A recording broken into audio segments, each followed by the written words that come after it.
Yesu Kristu ameni.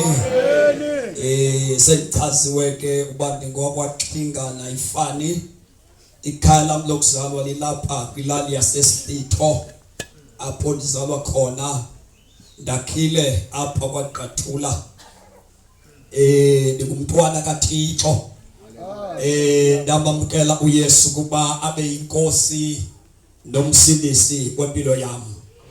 Sengichaziwe kuba nditshatile intombi yakwaGcwanini kwamiya apha entsimbini apho nditshatele ndifumene khona umfazi. Ndiyathanda ke ukuzichaza ndizabise nditshate nale nkosikazi ngo-2008 le ndinayo endisenayo nangoku. Ndibulela ukusindiswa okwafika empilweni yami. Ndamamkela uYesu wabenza ubomi bami bayile nto buyiyo namhlanje. Ndiyacinga uba uTata Sonxaba xa indifonela bendingumuntu onqinisa ukuza ngenxa ye-commitment endinaso. Kodwa uThixo walivula ithuba ndibekho kule ndawo. Ndiyafuna ukungalibasisi kakhulu xa ndithetha ngomuntu oyindoda. Ndizofundisa lenkosi. Tata uMgorho ubana uchaphazele incwadi yeGenesis endifuna ukuyifunda uverse 9 no10 wakhona. Sibe sesifunda incwadi kaMateyu. Sizoqhubeka ke sithandaza. Siyambonga uThixo kakhulu hlonitshwa kwelikhaya lakwaTata uSonxaba ngoba likhaya elikhulu elihlonipha uThixo. Ekungekho lula into yoba ungema kwi-platform eloluhlobo enabantu bakaThixo abaloluhlobo. Malibonge igama lenkosi.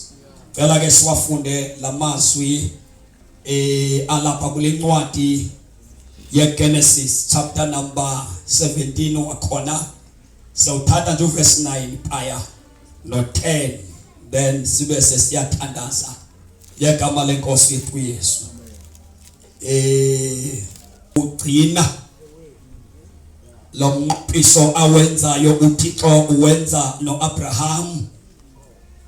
iBhayibheli xa uyifunda ithetha ngoAbraham ku chapter 12 emkhupha emahlukanisa nabakowabo, ekhupha yena yedwa kula family yakowabo.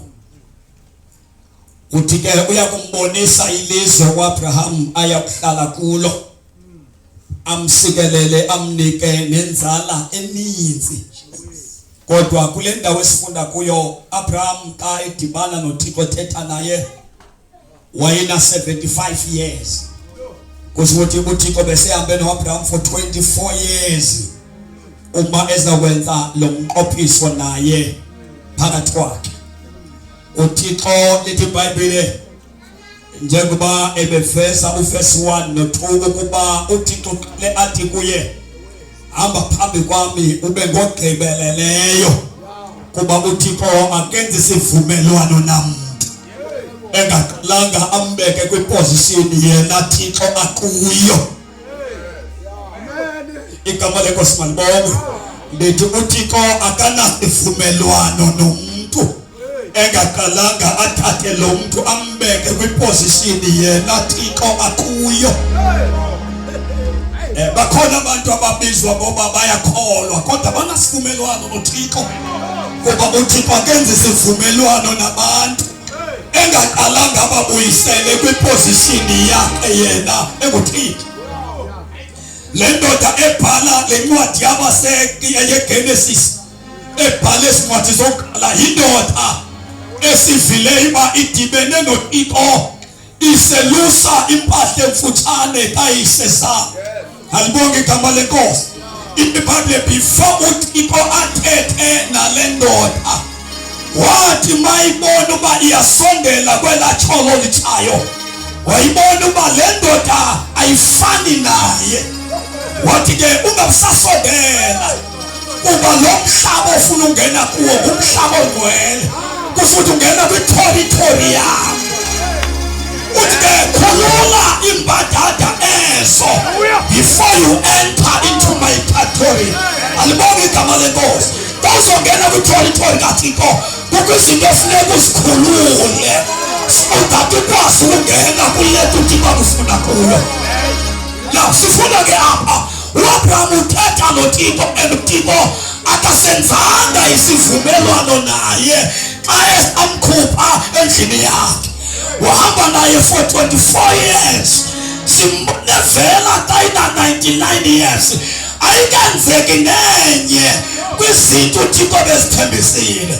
Umkakha kakazali kodwa uThixo nako aphinde vela uthi Abraham hamba phambi kwami ube ngogqibeleleyo.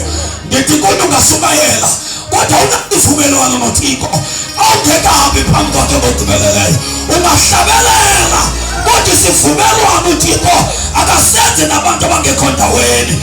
Before uThixo uqophisane nawe funeka phosile.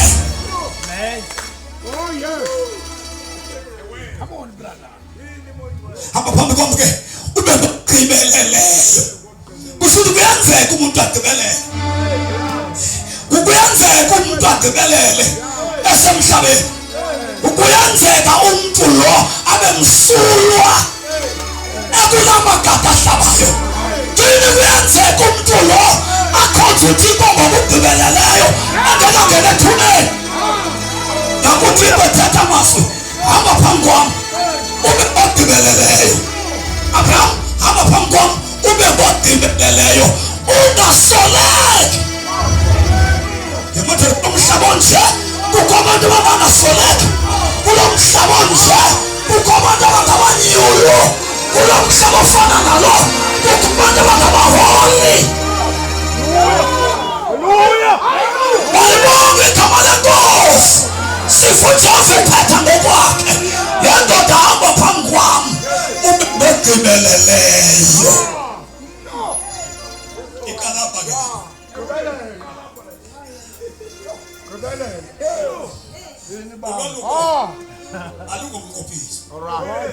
it was a sign. Yes. Sign. yokuba aba babini banento abavumelene ngayo. If lukhila lento bavumelane ngayo. Fuluthetha lento uAbraham noThixo bavumelene ngayo. Alibonga igama lenkosi. Uba ubambe ulwaluko kodwa wasibambi isivumelwano. Ukuthi asakudisi ba wena ubambe sign lothi isivumelwano. When you have the power, awukho sivumelwaneni. Uyisayina isiza upower lunceda kodwa into encedayo sisivumelwano. Isayina inokukugcina kodwa isivumelwano nakugcina. Isayina inokukuphilisa kodwa isivumelwano sikakuphilisa.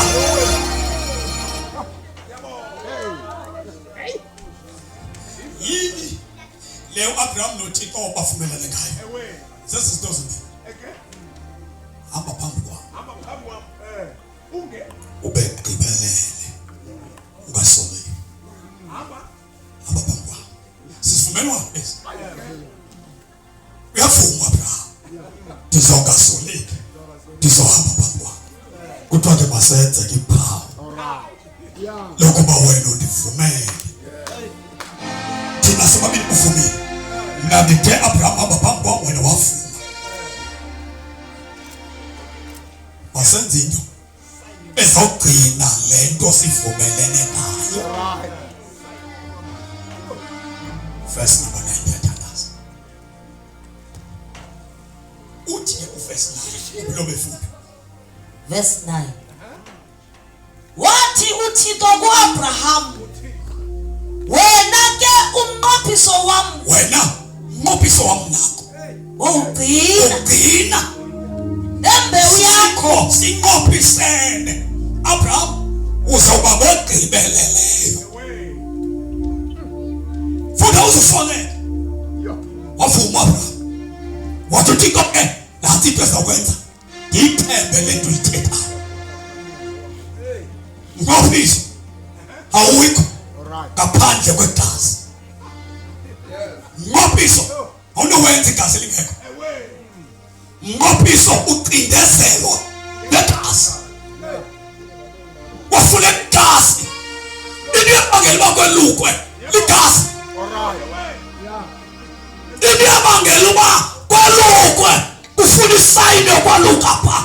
Kwakufunwa igazi lokuqinisa esisivumelwano sikaThixo noAbraham wakhe nenzala yakhe. Kushuthi le holiness izawudlula iye konyana bakhe. Idlule impilo yokugqibelela kuThixo iya kwisizukulwana sakhe.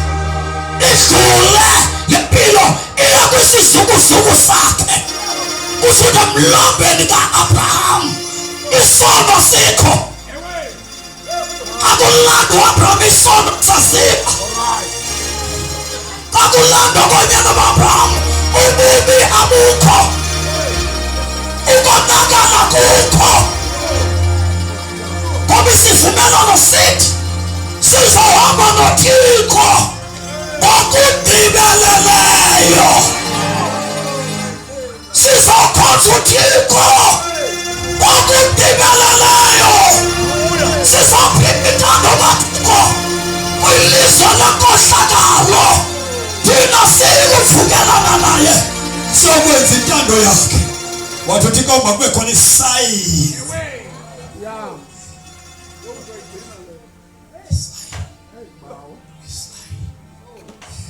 Yongele ntando ngokolo besithi awumuntu engenaThixo ayondla amaXhosa ayoyabesuka. Into eyadizayinwa yakhiwa nguThixo eyakhela umuntu avumelana naye owayekwaJuda. Fulika ayondla amaXhosa ayamampondo. Akusona into yamahlubi. Alikho ihlubi eBhayibhelini. uThixo wayesenza into noAbraham. Ayikho indoda yakeluka ngapha kwaAbraham. Onke amadoda eluswe ngazalwa emveni kaAbraham. Of this thing, it was between God and Abraham.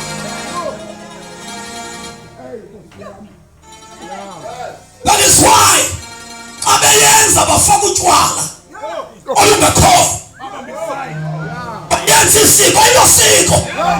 It was a sign between a man and emhlabeni khetha ukuhamba noThixo. Ngizawuthobela uThixo. Abonge igama lenkosi. Kukho izinto sizilanda singekho. Sizenza ngathi sikhona.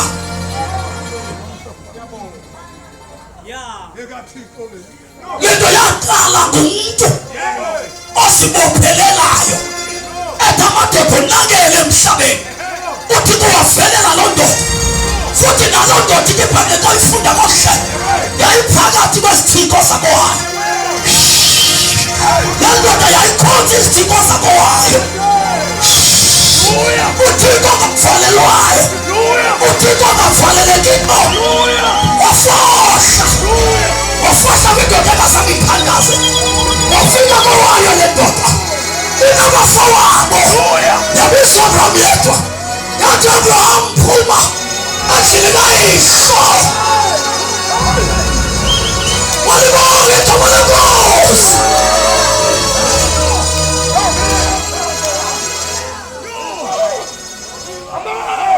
Abraham phuma endlini kayihlo. Ufika uThixo benkulesithiko. Bethandaza uThixo benziweyo. Wafika uJehova ngokwakhe. Madoda. Wafika icaterpillar. Wafika umnini mandla bonke. Wathi Abraham, wena wedwa ayinabafowenu. Wena wedwa ayinabafana bakho. Wena wedwa ayinamnye. Hamba wena.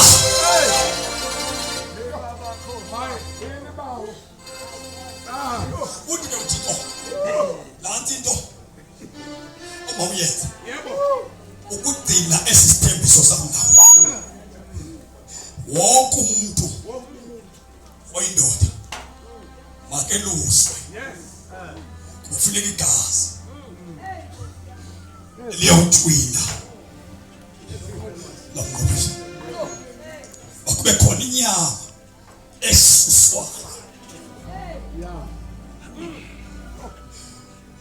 Awuthixo wami yakadinganda kodwa ndizikwanda. Kondo engayithetha kule nto ukususwa. Nto ayizikwanda. Now, kufuneka igazi lokuntwina. Kanti umgogo lempilo ngokwenza. Impilo entsha le ezonzo yile ndoda idinga ukuthembeka kuThixo. Ingasoleki le ndoda kuThixo. Kodwa wonke umuntu olapho liduna makeluswe. Akaya madoda ukala uJehova ngokwakhe welusa yena. Abraham ayikho yamelusa. Jehova kwakho welusa ngokwakhe. Akala uJehova wamordaina wathi ke kuwena sewungaba kuwe obelusayo. Wabelusa ngokwakhe. Wabelusa kwakhe. Isizathu sokwelusa kobo kukuqinisa isivumelwano. Nje bakuseluswa lo mntwana nje apha ekhaya kuyakholwa. Into baba kufundisa ukushunyayelwa umfana wami kungadluliswa ababhekile. Into basikholelwe indoda ekhuwa ngotshwala. Indoda yakhuwa ngotshwala sokusakha isizwe. Indoda yakhuwa ngotshwala sosiwakha umzi. Indoda yakhuwa ngotshwala sosikwazi ukunika isimilo abantwana. God, indoda ifele etshwaleni ifele ebhayibhileni.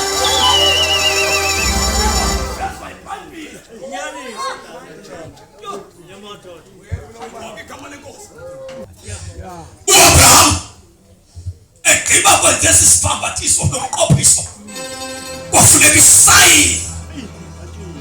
Le sayini ayibaba abantu abangenabudlelwano noThixo. Sifamily esivumeleneyo uba kunowami umzi. Yakuyibona into engafuni uThixo.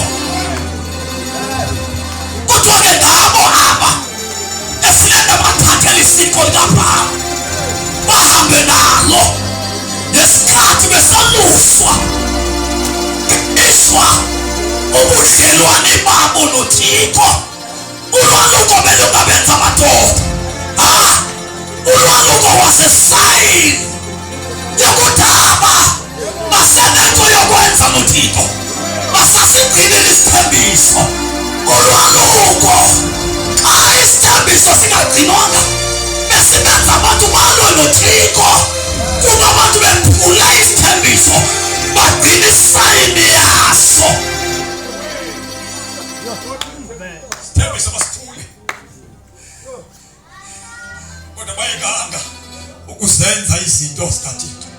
Baninzi abantu abaphula isithembiso noThixo kodwa bayekanga ukwenza imimangaliso kaThixo kodwa isithembiso basiphule. Iholiness abanayo abasela budlelwano kodwa into zikaThixo baziyekanga basahlabelela bengenaso isithembiso noThixo bephule isivumelwano. Kukho abantu abakhona esikonzweni basephula isithembiso isivumelwano noThixo sokuhamba kwabo noThixo zona basephula. Namhlanje bahlupha amabandla ngoba baphunguka kwisivumelwano. Yamadodana kubenza umuntu oseqabene noThixo ngento ayidinge nosimangaphe. Yingakho uThixo kwincwadi yaDuteronomy chapter 30 verse 6 simfuthi kwesidiva mabeluswe ngokwasenhliziyweni koku kuba ayibasebenzele nto abaluka kodwa nansi into esingayeluswe yinhliziyo.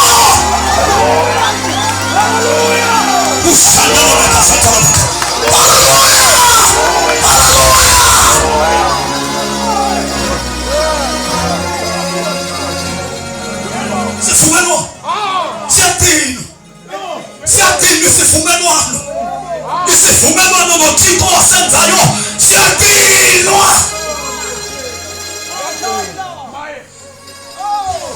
Bantu ke ngabaphismenwa abakwazi inkonzo bayayijika beyintwembi kuba abantu baxamba noThixo esivumelwaneni. Abraham wasibamba isivumelwano wona nethuleni esiqinile.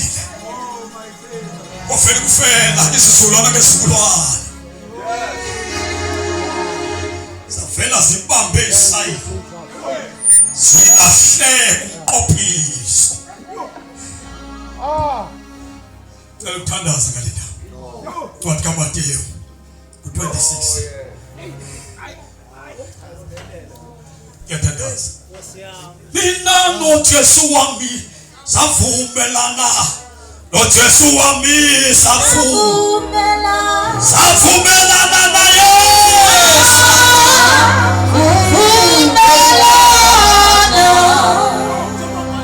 Mina noJesu wami savumelana noJesu wami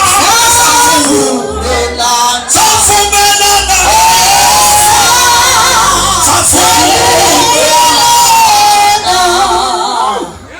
sisenziwe isivumelwano nowakudala.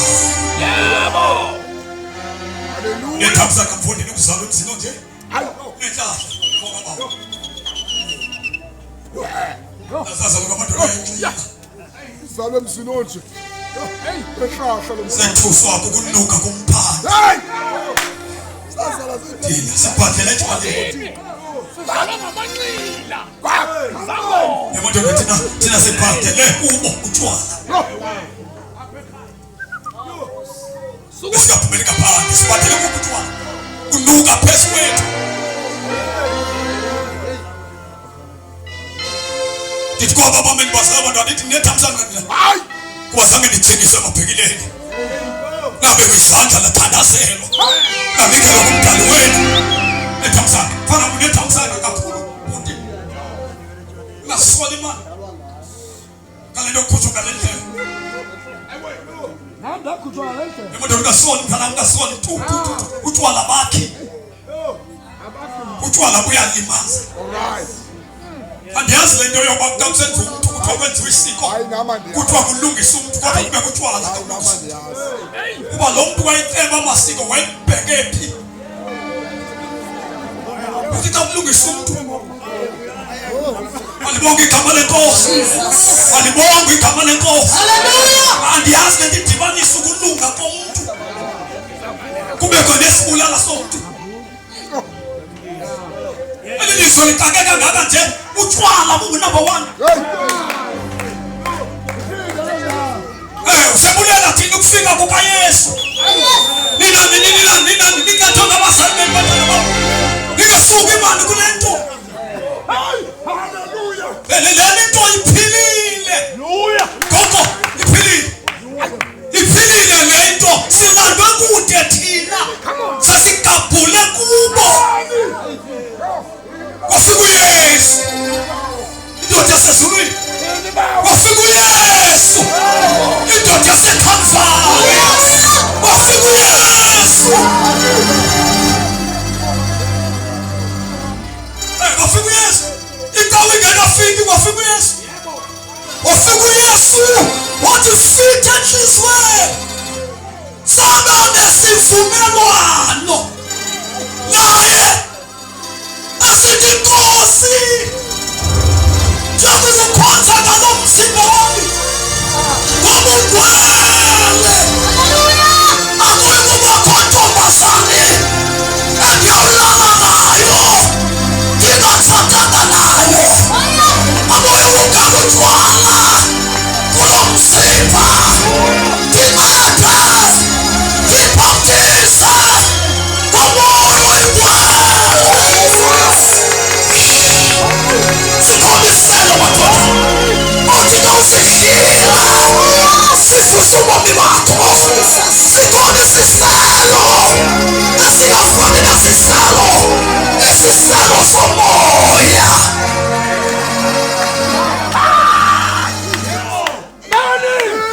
balibonga igama lenkosi uYesu wahlatshwa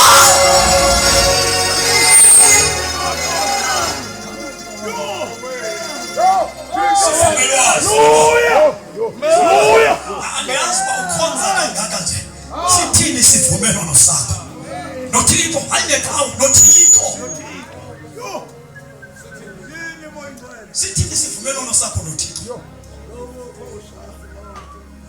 le nto wathi Mateyu 26 verse 27 no 28 yedwa sendiyavala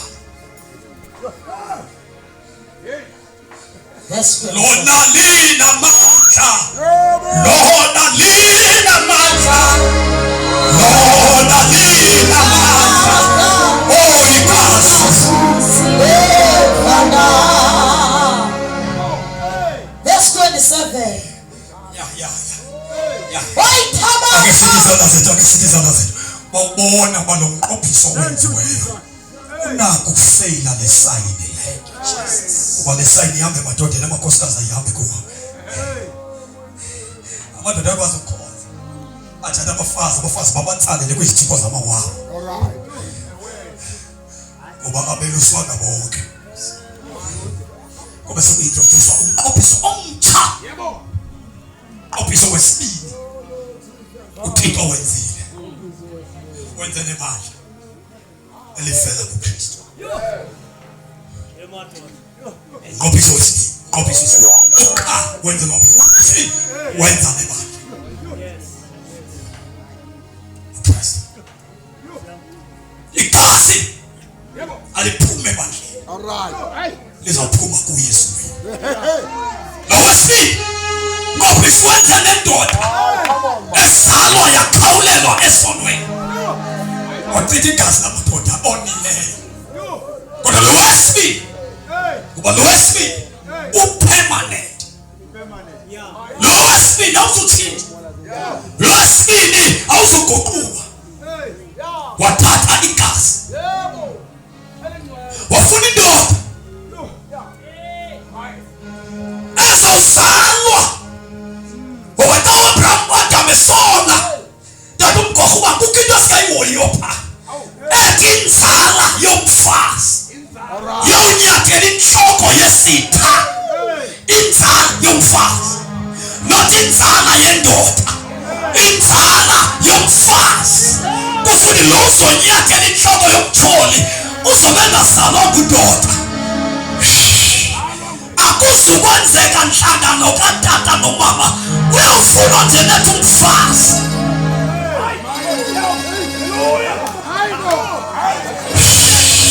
Uma beqeda kudla emthini sawa isprofetho